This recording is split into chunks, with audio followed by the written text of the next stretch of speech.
Hello. In today's training session, we'll discuss how to create a work order using the Fieldwork Office app. In today's demonstration, I'm going to be using an iPhone.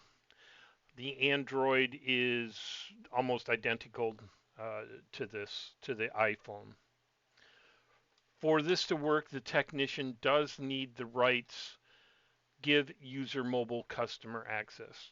This can be found in settings, users and routes,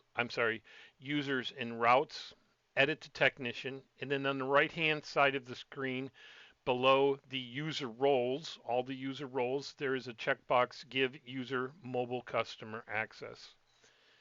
If you are checking this now, just check and save. The technician will need to log out and log back in. So to begin with, we're going to go ahead and just log in as our technician. And as always, we will start from the calendar view once you log in.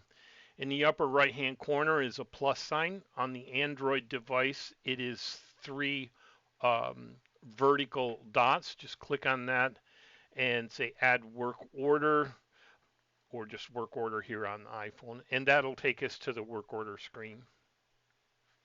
So step one will be to select your customer. You're going to click on that field and then scroll through your customers to find the appropriate one. There is a search field. You can also search for your customer as well.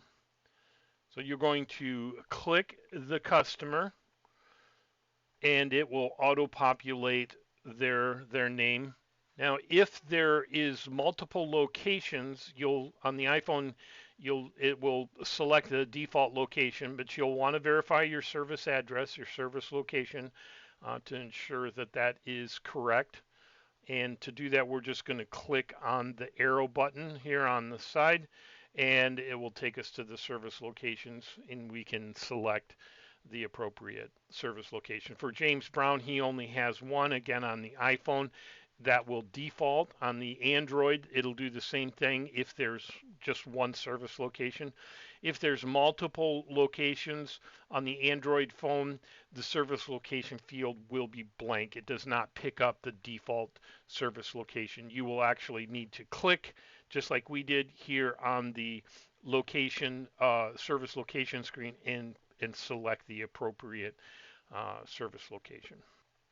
So default technician is going to default to whoever is creating the work order, and it is marked on the iPhone as a scheduled stop. There is a field to enter the purchase order number if there is a purchase order number. You can schedule this or reschedule. It'll default to today's date. If you don't know what service date is going to be at this time, you can always add it into the work pool. However, just remember, as a technician, you'll want to be sure that your office is managing the work pool. If you stick it into the work pool and you guys aren't using the work pool, it could just disappear. So if you're utilizing the work pool, you can click the button and the work pool, work order will be added to the work pool. So then you can set your start time and your end time. On the Android device, it will be the start time, and then you'll set a duration for the work order.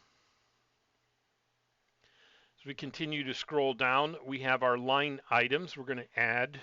And then in the name field, our type is service. In the name field, you'll click that, and then you'll have a list of all of the services that your company performs. In this particular case, I'm going to select the flea treatment. Now from here you can change the quantity. You could also change the price.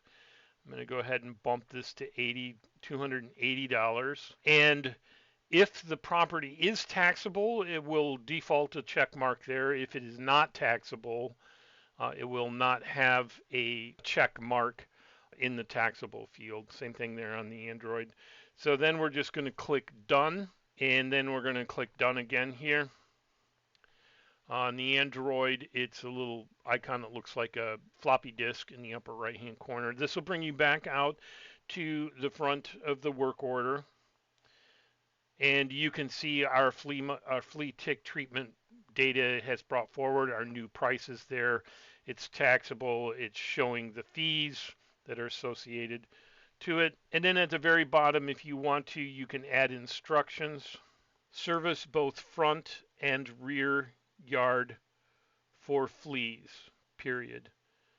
Treat dog run area as well, period. Something of that nature. I use the mic. You can type that in there as well. Say done. Once you're completed, just hit the save button up at the top and the work order has been saved. So that's how you create a work order using the Fieldwork Office app. Thank you.